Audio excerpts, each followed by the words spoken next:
Tachidele, namasté. Bonjour à chacune et chacun. Merci pour ce rendez-vous. Alors, aujourd'hui, on va faire Bouddha de la médecine, donc ça va être un sujet sérieux quand même. Sérieux dans le sens où utile.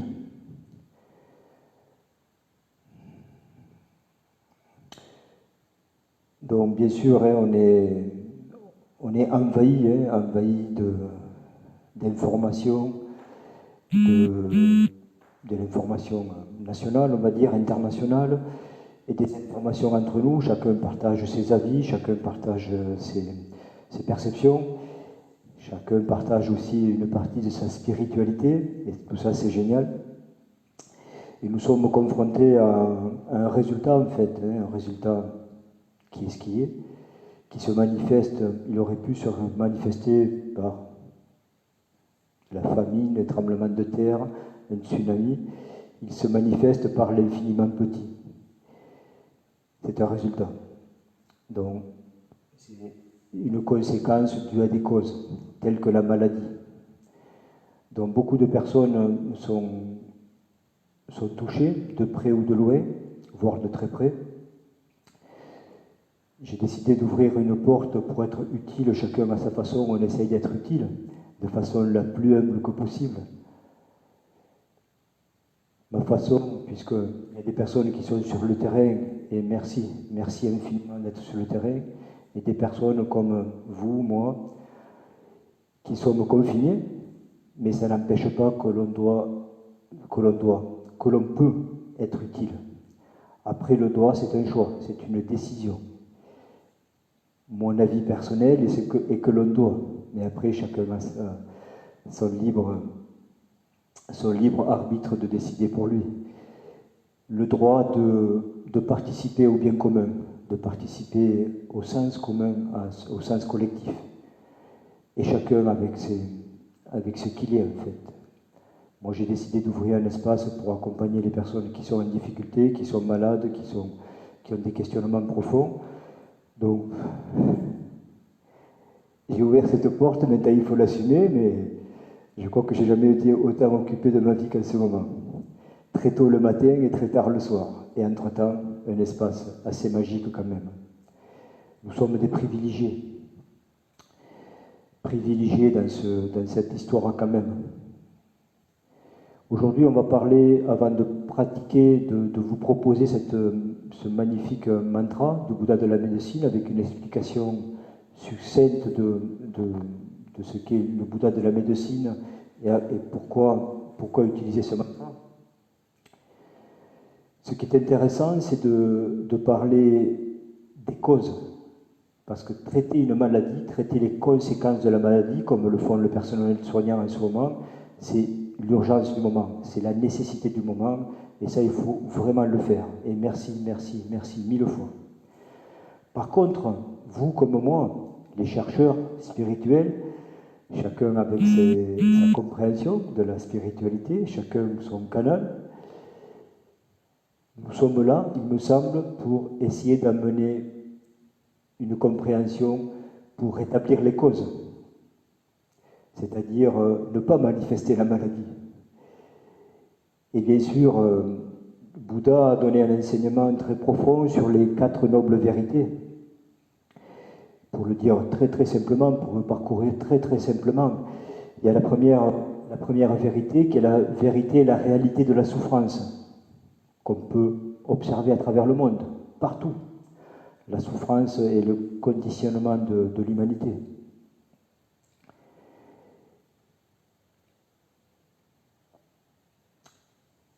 Ce matin, j'écoutais la radio et je me disais, wow, on est vraiment des privilégiés. En Syrie, les bombardements avec Damas, il y a des bombardements, il y a des milliers de personnes en exode, des milliers de personnes dans les geôles, dans les prisons. Et en plus, ce virus qui est là aussi également avec eux. Quelles conditions de souffrance. Et oui, on doit prier, et oui, on doit vraiment manifester des intentions puissantes, profondes pour cela. Même si on a l'impression de ne pas faire grand-chose en étant sur place chez soi, mais on fait quelque chose d'important, un équilibre qui se fait dans ce monde vibratoire, dans cette énergie universelle. S'il n'y avait pas ces prières collectives, individuelles et collectives, ce serait le brasier sur la terre. Après, il y a la vérité de l'origine de la souffrance. Ça veut dire, c'est là les causes, l'origine de la souffrance, c'est tout ce qui produit la souffrance, c'est-à-dire nos poisons mentaux, tout ce qui est nos désirs insatiables, nos colères, notre arrogance, nos systèmes de jalousie, de tous ces poisons mentaux, tous ces systèmes émotionnels, puissance décuplée. Les causes de la souffrance. On appelle ça la vérité de l'origine de la souffrance. Après, il y a la vérité de la cessation de la souffrance. Donc, cette fameuse notion de l'impermanence. Tout s'arrête un jour. Dieu merci. Tout s'arrête pour toutes choses, pour la souffrance, mais également pour les choses agréables. C'est ainsi. Et ça, il faut vraiment le reconnaître. La cessation, la vérité de la cessation de la souffrance. Et après, il y a l'antidote qu'on appelle, c'est la vérité de la voie qui mène à la libération de la souffrance. Et là, bien sûr, les antidotes, ils sont multiples, chacun a ses antidotes, mais c'est les attitudes. Les bouddhistes appellent ça, par exemple, la manifestation des six paramitas, par exemple. L'attitude dans les six paramitas, ça veut dire l'attitude de la générosité, l'attitude de la discipline, l'attitude de la patience, l'attitude de la diligence, de la satisfaction permanente, l'attitude de la concentration, pour arriver à une attitude qui est un résultat, qui est la sagesse. Il y a un autre outil dans le bouddhisme tibétain qui s'appelle, ce sont des méthodes, mais ce sont des méthodes pratiques, actives. Les 4 incommensurables. D'ailleurs, ça fait partie de la prière que l'on va faire maintenant, que j'aurais dû commencer avant de vous parler d'ailleurs, et que je vais faire dans les minutes qui vont suivre. Les 4 incommensurables, c'est la joie, l'amour, la compassion, la joie et l'équanimité. Et si on manifeste de telles attitudes dans notre vie, qu'on se le rappelle encore, qu'on le réveille en soi, qu'on l'intègre en soi, et qu'on se retrousse les manches et qu'on le manifeste avec son environnement, alors là, il va se passer un processus. Parce que nous ferons partir du processus. Parce que nous serons le processus de la transformation, le processus de la libération. Et tout ça pour reparler des causes de la maladie, les causes de ce virus, les causes de toute maladie. Maladie physique, maladie mentale. On va faire la prière que j'aurais dû faire avant de vous parler. O Sangye Choda Tsonke Chonam La Jancho Bado Dane Kapso Che Daje Shinson Simpe Sonam Je Trolam Penche Sanje Trompa Cho Sangye Choda Tsonke Chonam La Jancho Bado Dane Kapso Che Daje Shinson Simpe Sonam Je Trolam Penche Sanje Trompa Cho Sangye Choda Tsonke Chonam La Jancho Bado Dane Kapso Che Daje Shinson Simpe Sonam Je Trolam Penche Sanje Trompa Cho. Jusqu'à ce que j'atteigne l'éveil, je prends refuge en tous les Bouddhas, Dharma et le Sangha. Par le mérite de la générosité et autres vertus transcendantes, puissé-je atteindre la bouddhéité pour le bénéfice de tous les êtres vivants. Les 4 incommensurables. Semchen tamche dewa dan dewe judan denpa jo je dunan dan dunyan je judan renpa jo je dunar menpe dewa dampa dammi drawa jo che nere chadan yadan trawe tanon chenpo laname pa jo che Semchen tamche dewa dan dewe judan denpa jo je dunar dunyan je judan renpa jo je dunar menpe dewa dampa dammi drawa jo che nere chadan yadan trawe tanon chenpo laname pa jo che Semchen tamche dewa dan dewe judan denpa jo je dunar dan dunyan je pa joje, dunar mempe de wadam pa dami drava joje, nerencha dande da traveta non cempola name pa joje. Les quatre incommensurables.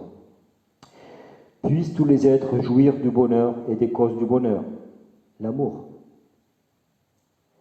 Puissent tous les êtres être libres de la souffrance et de ses causes, la compassion. Puissent-ils demeurer dans l'état de bonheur qui transcende, puissent-ils demeurer dans l'état de bonheur pur qui transcende toute souffrance, la joie. Puissent-ils demeurer dans la grande équanimité, libres d'attachement et d'aversion, qui tiennent les uns proches et les autres éloignés, l'équanimité, la neutralité.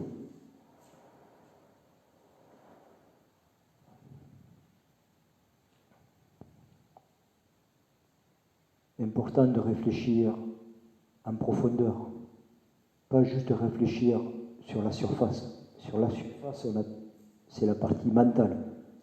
Bien sûr qu'on peut y réfléchir et on peut en discuter et on peut déployer des thématiques, mais ce qui est intéressant, c'est à l'intérieur. En ce moment, sur Facebook, c'est intéressant, c'est très intéressant parce qu'il y a cette magnifique idée de partage de photos quand on était petit. C'est extraordinaire, si on regarde cela, ça nous permet aussi de revisiter qui j'étais, tout ce que j'ai traversé pour faire ce que je suis devenu. Avec toutes mes histoires, avec toutes mes joies et mes peines, avec toutes mes échecs et mes réussites. Et observer ce que je suis devenu, tant physiquement, forcément, qu'à un autre niveau, qu'à un niveau de l'attitude, de la transformation, de l'être entier. Et observer sur quel chemin je suis, dans quelle direction je vais. Donc c'est un jeu très, très amusant déjà, ça c'est pas mal, et très intéressant, en fait, d'observer cela. Toute chose, un simple jeu, une simple relation, une simple situation, est une opportunité de réfléchir sur soi, une opportunité de réfléchir sur la vie, une opportunité de réfléchir sur le sens.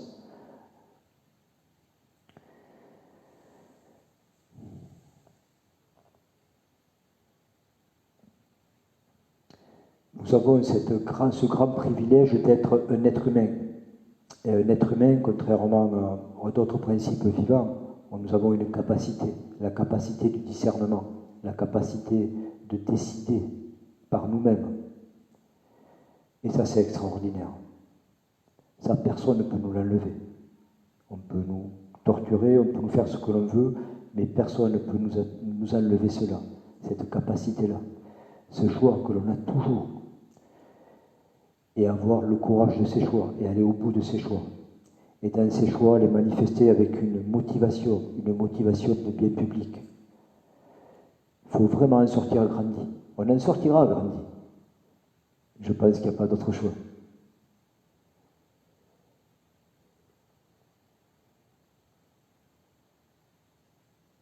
Le guerrier spirituel, le chercheur spirituel, c'est celui qui ne se donne pas d'autre choix que d'avancer.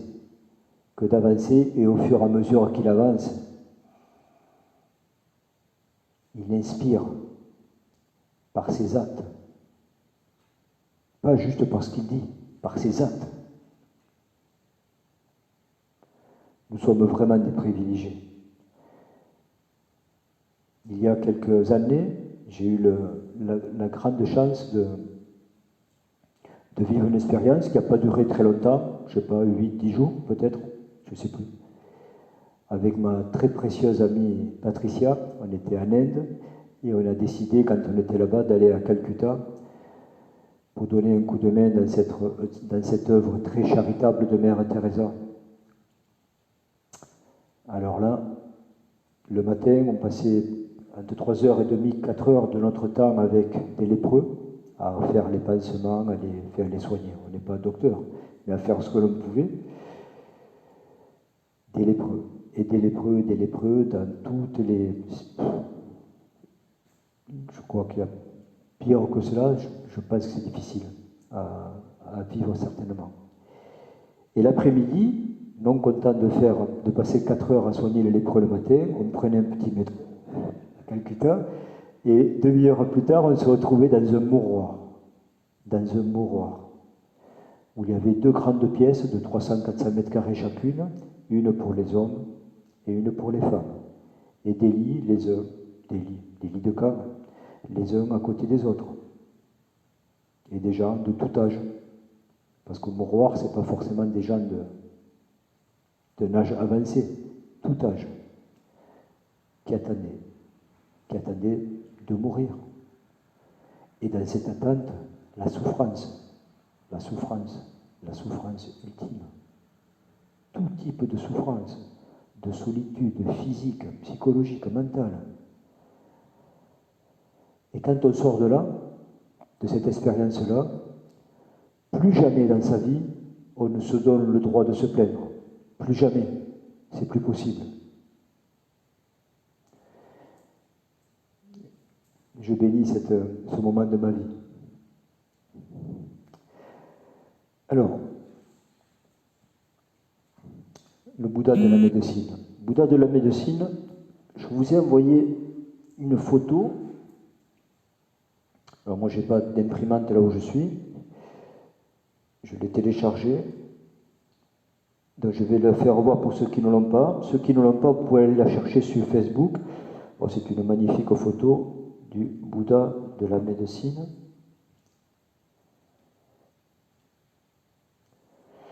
Bon, bien sûr, vous n'allez pas forcément voir grand-chose.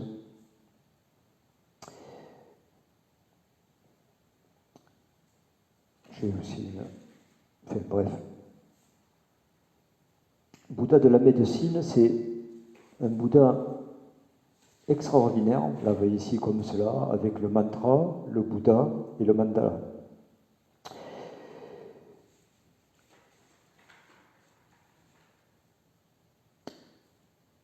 Alors, je vais lire le document que je vous ai remis, pour ne pas m'égarer, pour faire très simple, en fait, très très simple. C'est une requête à un Bouddha qui, dans sa main gauche, tient un bol qui symbolise le nectar de guérison, et dans sa main droite, il tient une fleur de mirobolant. Il est dit que c'est la panacée des médicaments des plantes tibétaines, pour le dire simplement, qui possède de nombreuses vertus. Quand on fait ce genre de pratique que l'on va faire dans la requête au Bouddha Sanghemela, mais vous pouvez le faire, si vous n'êtes pas bouddhiste du tout, vous pouvez le faire avec votre support à vous. Ça, c'est un support du bouddhisme tibétain. Mais si vous voulez utiliser Jésus, Marie, un ange gardien, qui vous voulez, vous pouvez le faire également comme cela. Ô Bouddha Sanghemela, accompli dans toutes les qualités, et toi qui es allé au-delà, veuillez apaiser et éliminer mes maladies qui m'affligent maintenant, et m'aider à éviter toute maladie dans le futur. Par exemple, on met une intention en place. On va visualiser Bouddha. 2 possibilités pour visualiser. Soit je le visualise au-dessus de ma tête, et je peux prendre un miroir à la limite et le visualiser au-dessus de ma tête, comme ça je vois, j'ai la visualisation en face de moi. Soit je fais une visualisation frontale, je l'ai devant moi. Je l'ai au-dessus de ma tête, et en deuxième temps, ce que je peux faire, je dis bien ce que je peux faire, pas d'obligation, jamais, c'est qu'on peut visualiser la syllabe Ong dans le cœur de Sanghemela. Alors au-dessus, dans cette syllabe, c'est le long mantra, mais on peut le visualiser au niveau du cœur. Et pendant la récitation du mantra que l'on va faire, on peut imaginer des rayons de lumière qui partent dans les 10 directions, qui viennent frapper toutes les déités de sagesse dans les 10 directions, c'est-à-dire dans tout l'univers. Ces rayons de lumière reviennent dans le cœur de Bouddha Sakyamuni, donc sur la lettre Ung, Et un nectar un nectar de guérison vient remplir le cœur de Bouddha Sengemela et vient pénétrer en moi pour me guérir. Et là, je peux imaginer éliminer mes maladies, la maladie que j'ai, les troubles que j'ai, physiques, ça peut être une maladie aussi mentale, psychologique, émotionnelle, tout ce que vous avez besoin. Une façon très très très épurée, très simple de faire. Il y en a bien d'autres, mais c'est la façon, on va dire, la plus simple. Alors, ce que l'on va faire dans ce... Alors, si vous ne l'avez pas, vous allez le chercher dans le Facebook. Je vous l'ai mis, vous allez sur la page, sur le fil d'actualité, Shantidas, et vous verrez le mantra. On va faire le court mantra. Alors, le court mantra, il a une signification très simple, en fait, pour le... Teyata, Om, Bekatse, Bekatse, Ma, Bekatse, Bekatse, Raza, Samugate, Sova. Alors, ça, c'est pas du tibétain, c'est du tibétain, mais c'est écrit en phonétique. C'est pas écrit en tibétain, c'est écrit en phonétique pour nous, les occidentaux. Dans ce mantra, il y a deux fois, alors, Teyata, Om, Bekatse, Bekatse, Ma, Bekatse. Alors là, il y a deux fois Bekatse. Il ne peut être qu'une fois. Tout dépend des traditions. Il y en a qui le font avec un Bekatse, d'autres avec deux Bekatse. Peu importe. La signification simple de ce mantra. Teyata, c'est... comment dire? Écoutez ceci, écoutez cela. C'est pour rassembler. Hop, je rassemble. J'attire l'attention. Beaucoup de significations, hein, mais là, on le fait très simple. Om, c'est le son de l'univers, c'est le son de la création. Om, on écrit OM, mais on pourrait l'écrire AUM, les trois syllabes, les trois lettres de la création. Om. Bekatse. Bekatse, ça s'écrit Bekatse, ça se prononce Bekatse, mais ça ne s'écrit pas Bekatse, hein, ça s'écrit Bekadje, hein, en indien tibétain. C'est supprimer la douleur de la maladie. Supprimer la douleur de la maladie. Ma Bekatse, c'est supprimer les causes de la maladie, c'est-à-dire l'obscurité de l'ignorance. Quand je rajoute Ma Bekatse. Raza, c'est le grand roi. C'est les traditions tibétaines d'avant. Alors, on m'a fait remarquer que tant je fais ça. Alors, on fait tout le temps ça plus ou moins, c'est les uns les autres, mais avec le micro, donc forcément, parce que je viens de m'entendre, forcément, on l'entend beaucoup plus quand on est de l'autre côté. Je vais essayer de prêter attention. Samugate. Samugate, c'est les sommets suprêmes. Ça veut dire que cette prière, elle va des tréfonds de l'univers, comme on dit, jusqu'aux enfers d'Avicii. Ça veut dire que c'est dans toutes les directions. Dans toutes les directions. Hein? Samugate, les sommets suprêmes. Et la dernière, Soa, c'est beaucoup de signification également, mais pour le dire simplement, c'est j'offre cette prière. Je m'en remets complètement et j'offre cette prière. Teyata Bekatse Bekatse Maha Bekatse Bekatse Raja Samugate Sova. Teyata Bekatse Bekatse Maha Bekatse Bekatse Raja Samugate Sova. Voilà, on peut la réciter de diverses façons, hein, soit en accéléré, soit avec une mélodie. Il existe beaucoup, je vous ai mis sur le fil d'actualité également sur Facebook, une mélodie. Il en existe bien d'autres. C'est une mélodie qui permet d'être dans un rythme et de réciter. Donc on va faire pendant quelques instants ce mantra, pour soi-même bien sûr et pour les autres. Et quand je visualise cela, en fait ce nectar de guérison qui vient me remplir mon corps, je peux y visualiser que toutes mes impuretés, la maladie que je me connais ou celle que je ne me connais pas, je peux visualiser que toutes mes impuretés viennent couler à travers mon corps, par les pores de ma peau, sous forme de fumée noire, tout ce que je peux imaginer, et qui vient s'infiltrer dans la terre pure. et me libérer complètement. Et je peux imaginer à côté de moi des êtres qui me sont chers, qui reçoivent la même bénédiction. Parce qu'un Bouddha peut, c'est pas, il n'y en a pas qu'un qui peut s'occuper que d'une seule personne. C'est infini. Les émanations peuvent être infinies. Là, on n'est pas dans un corps physique, on est dans un corps spirituel, un corps qui n'est pas limité par la matière, par le physique. Et on est avec un Bouddha, c'est-à-dire un être réalisé, dont toutes les manifestations sont possibles, dont on peut imaginer autour de soi la terre entière, toutes les personnes qui souffrent, des personnes qui me sont proches, qui sont en difficulté, qui reçoivent la même bénédiction, la même guérison. On va le faire quelques instants, si vous le voulez bien. Alors ceux qui ont un mala, vous pouvez prendre un mala, ceux qui n'en ont pas, c'est pas grave. Le mala permet de... Ah oui, le mantra, pardon. Le mantra, une explication rapide du mantra. Le mantra, c'est ce qui protège l'esprit de son esprit ordinaire, c'est-à-dire de son mental, on va dire, on peut le dire simplement.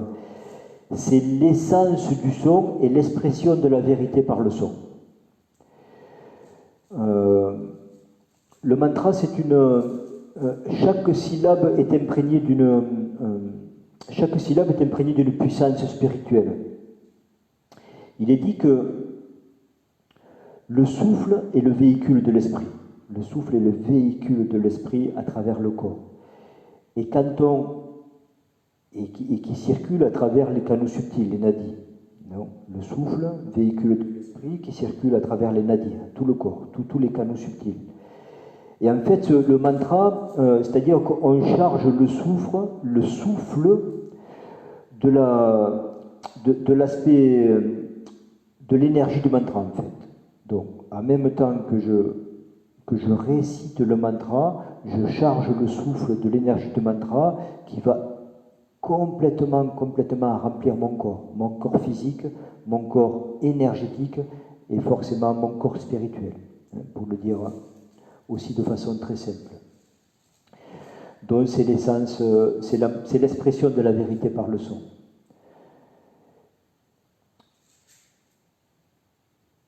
Mon maître, ça c'est Tengar Rinpoche, c'est le maître de mon maître. Mon maître Chopa Lama Rinpoche nous dit régulièrement, quand tu n'as rien à faire dans la journée, si ta bouche n'est pas occupée, récite le mantra. Si tes mains ne sont pas occupées, prends un mala et rappelle-toi. Récite et rappelle-toi. Occupe tes mains. On égrène en direction de son cœur, on prend la souffrance des êtres, par exemple, et on leur renvoie toutes nos qualités, toutes les qualités de notre pratique. Et si ton mental n'est pas occupé, tu n'as rien à faire de spécial, à réfléchir, à étudier, alors fais ton glen. Ça veut dire, prends la souffrance des autres sur toi, accueille la souffrance et transmets-leur tout ton amour et toutes tes qualités. Ça veut dire que je peux occuper mon esprit, ma parole et mes mains par un aspect pratique de la spiritualité. Ça veut dire que je vais acter ce fameux mantra. Quand je marche dans la rue, quand je suis dans une salle d'attente, quand je suis dans la voiture.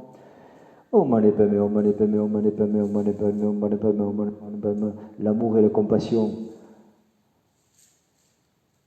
des tréfonds de l'univers jusqu'aux enfers d'Avicii, dans toutes les directions, illimitées, de façon complètement équanime.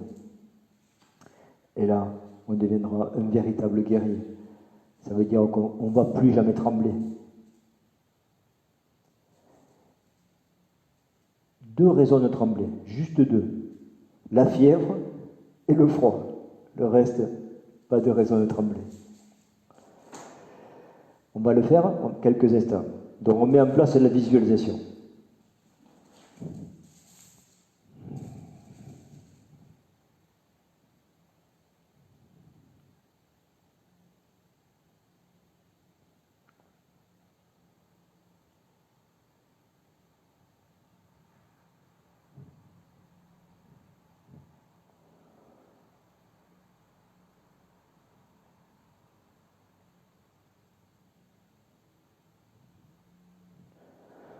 O te atam begate maha begate raja samugate so te atam begate maha begate raja samugate so me te ataham begate maha begate raja samugate so te atam begate maha begate raja samugate so te atam begate maha begate raja samugate so te atam begate maha begate raja samugate so te ataham begate maha begate raja samugate so te ataham begate maha begate raja samugate so te atam begate maha begate raja samugate so te atam begate so te atam begate maha begate raja samugate so. Faites-le à votre rythme, vraiment à votre propre rythme. Rentrez surtout dans la visualisation.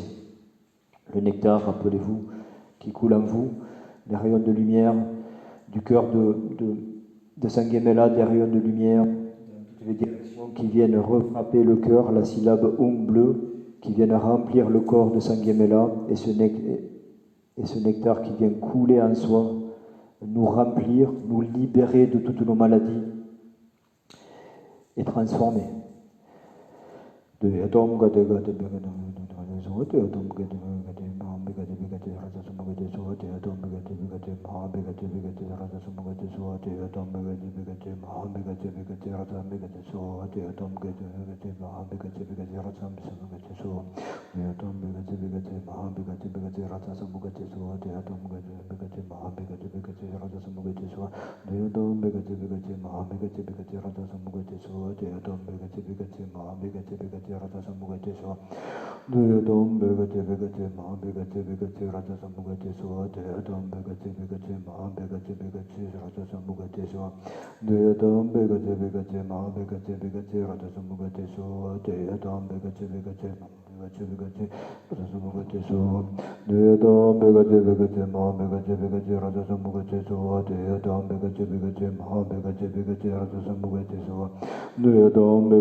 Deyataham begate maham begate raja samugate so.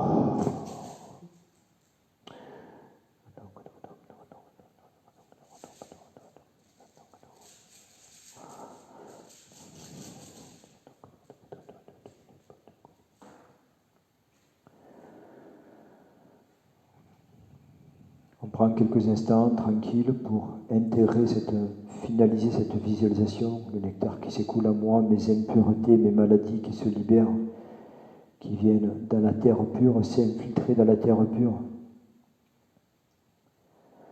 Et en fait, il est dit que quand nos impuretés, nos maladies s'infiltrent dans la terre pure, ça devient des saveurs, des mets succulents pour les créateurs karmiques, les seigneurs de la mort, toutes les personnes, les créateurs karmiques du passé.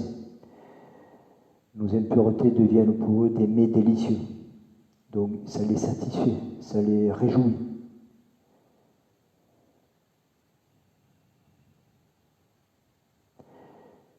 Et après, je peux imaginer que je deviens un corps complètement pur, un corps complètement cristallin.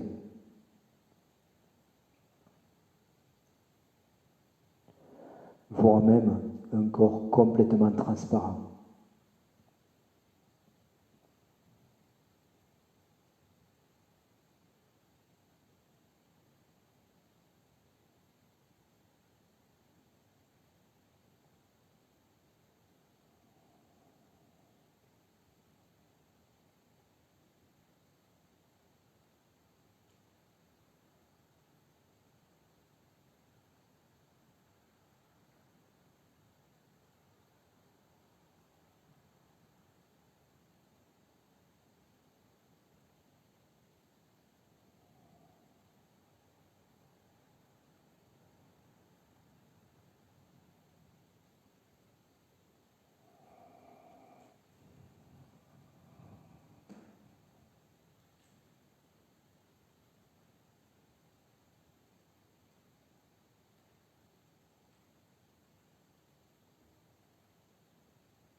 Et pour terminer, donc j'ai créé une visualisation, je l'ai intégrée à moi, je l'ai manifestée, et pour terminer, je vais faire une dissolution. Ça veut dire que je vais imaginer le Bouddha Sanghemela au-dessus de mon chakra coronal, au-dessus de ma tête.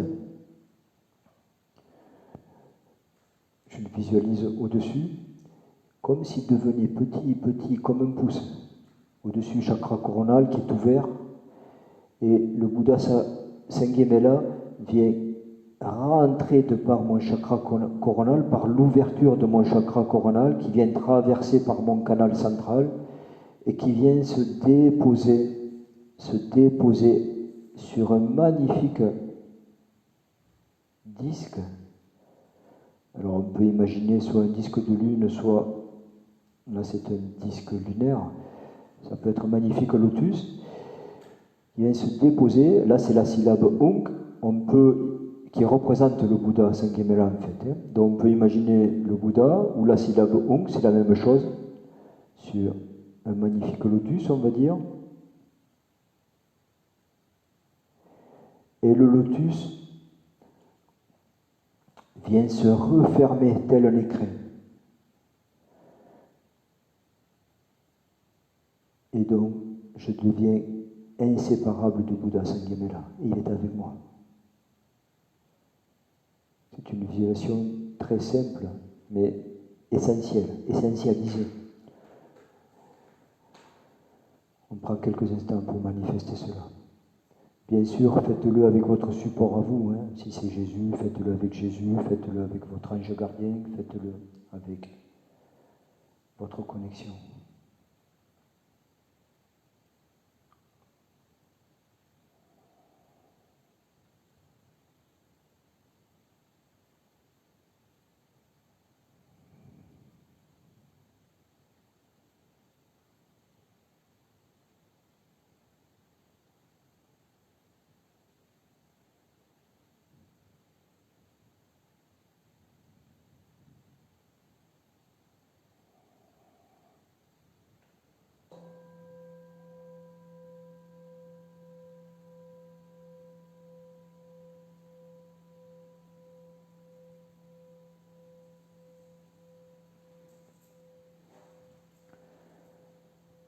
Voilà un exemple de pratique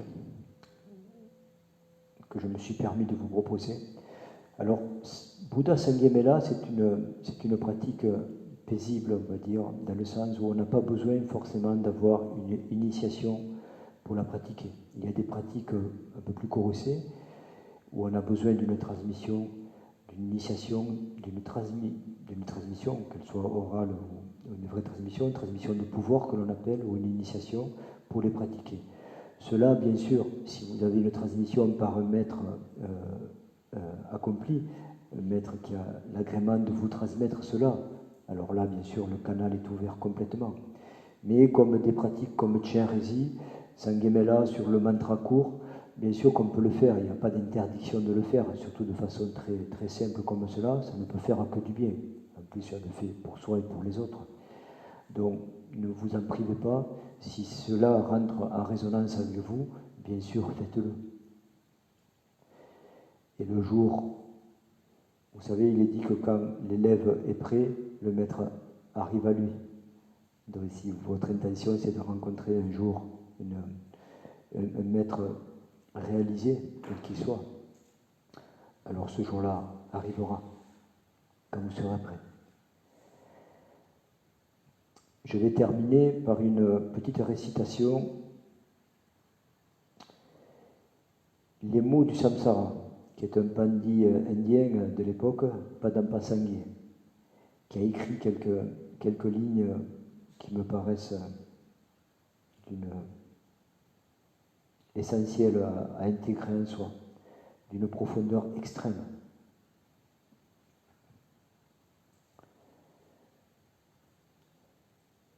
Les choses matérielles sont comme les nuages et les brumes.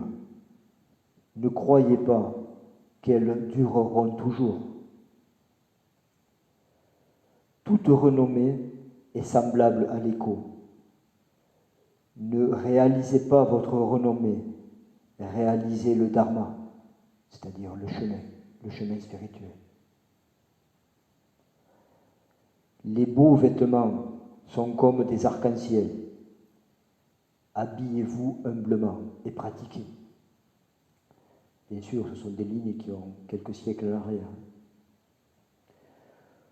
Notre corps est un sac de pus, de sang et de sérosité. Ne le chérissez pas. Même les aliments délicieux se transforment en excréments. Ne donnez pas trop d'importance à la nourriture. Les phénomènes s'élèvent en ennemis. Demeurez donc dans un ermitage ou dans une montagne. Puisque les épines de l'illusion pénètrent dans l'esprit, expérimentez-les comme égales, c'est-à-dire réalisez leur vacuité.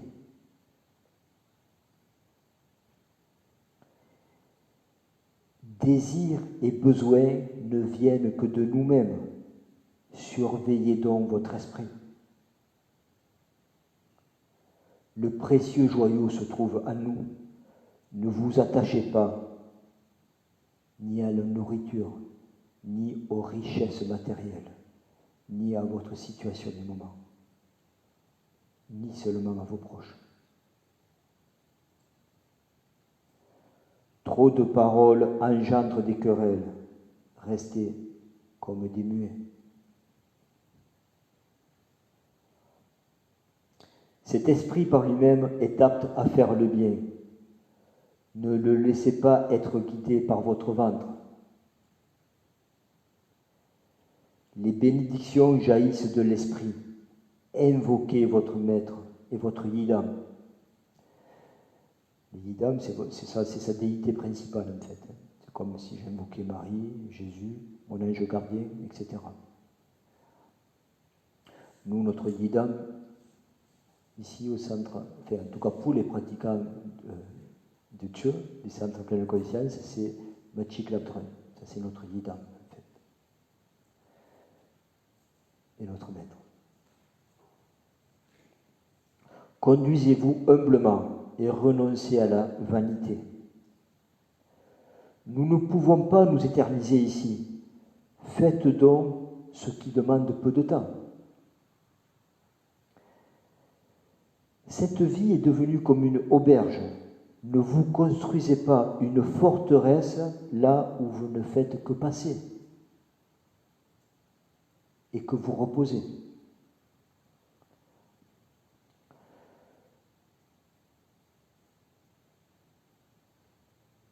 Nous ne savons pas quand notre corps sera mangé par les vers ou disparaîtra. Ne vous laissez pas emporter par les apparences de cette vie. Amis et proches ressemblent à des oiseaux sur une branche. Ne vous y attachez pas. La foi née de la conviction est pareille à une fondation excellente. Ne l'abandonnez pas dans la terre inculte des émotions négatives. Cette existence humaine est pareille au précieux joyau qui exauce les souhaits. Ne la livrez pas à de haineux ennemis. Ce samaya, c'est-à-dire cet engagement de pratique, est comme une tour de garde. Ne l'entachez pas de faute. Alors que votre maître de diamant est présent parmi vous, ne laissez donc pas le dharma dans la paresse. Voilà quelques mots de Padampa Sangye, il y a très très très longtemps, mais qui sont toujours d'actualité pour l'humanité. L'humain n'a pas changé fondamentalement, il a évolué, bien sûr, quoique. Mais sa construction mentale est la même.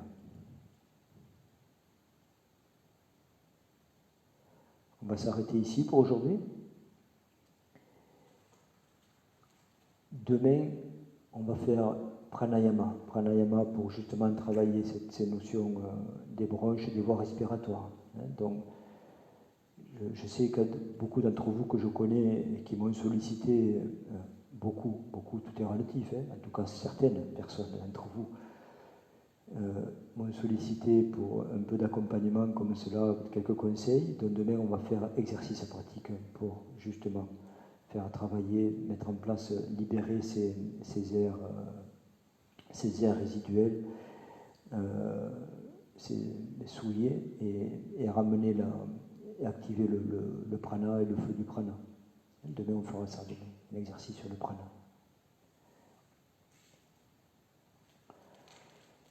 On va dédier cette pratique au bien de l'humanité, à la guérison de l'humanité.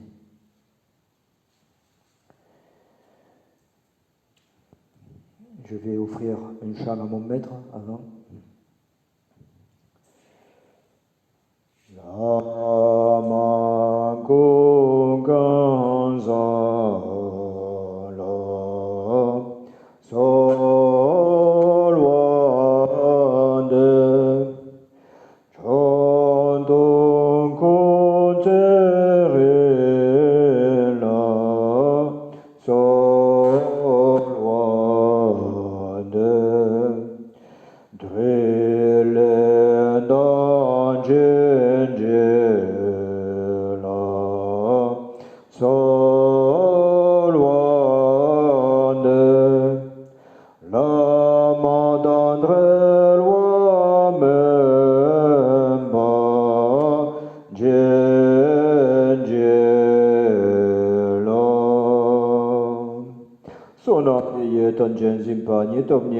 Petra Nampa Jete Kegana Jepa La Trupa Yese Petro Le Trova Trova Josha Salva Dancho Shin Sampada Jesu Yeran Kunchin Solwaye Dewa Shunzan Dan Chin Shin Sampa Dan Chen Som Pe Chan Chudi Wo Champal Pa Wo Jitan Chempa Dan Kutu Sampo De Yan Den Chin De Te Dan Kunchin Chen Sundan Lochi Jewa Di Dan Dan Chen Rantu Nyo Tu Sun Chen Pi Jerwa Dan Chen Ki Nyo Wangan La Chu Nyo Nya Pa De Da Je Je Wei Dan Wan Chin Kung Kyam Sampo Choji Ratunyo Waji Sanje Kusunyen Pejelada Chomye Mecho Den Pejelada Gendom Michendom Pejela Kejeta Molata Jin Rompacho Conchom Sola Chatelo Teyata Benzadreya Hawa Bodana Yesoa.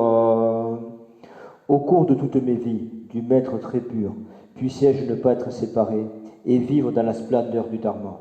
Ayant parachevé les qualités des terres et des chemins, puissais-je sans délai obtenir l'état porteur du diamant. Puissent tous les enseignements du Bouddha s'épanouir et se propager. Puissent tous les êtres trouver le bonheur et la joie. Puissent-ils pratiquer le Dharma jour et nuit. Et puissent nos buts et ceux d'autrui s'accomplir spontanément. Puissent tous ces souhaits que je formule s'accomplir rapidement tels qu'ils sont. Les racines bénéfiques des souhaits ainsi faits, je les dédie à tous les êtres, nos mères, partout dans l'espace. Puissent-ils être libres de toute souffrance, obtenir le grand bonheur, et puissions-nous ensemble atteindre l'état de Bouddha.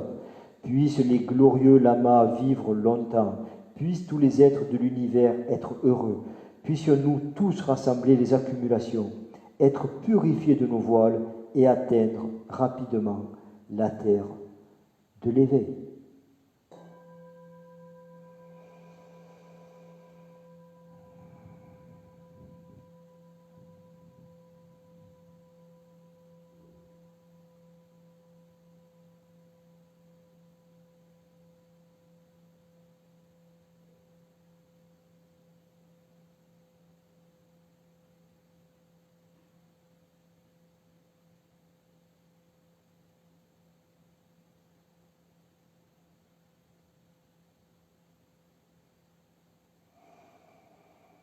Merci infiniment. Mon cœur se prosterne. Merci infiniment. À demain 9h30.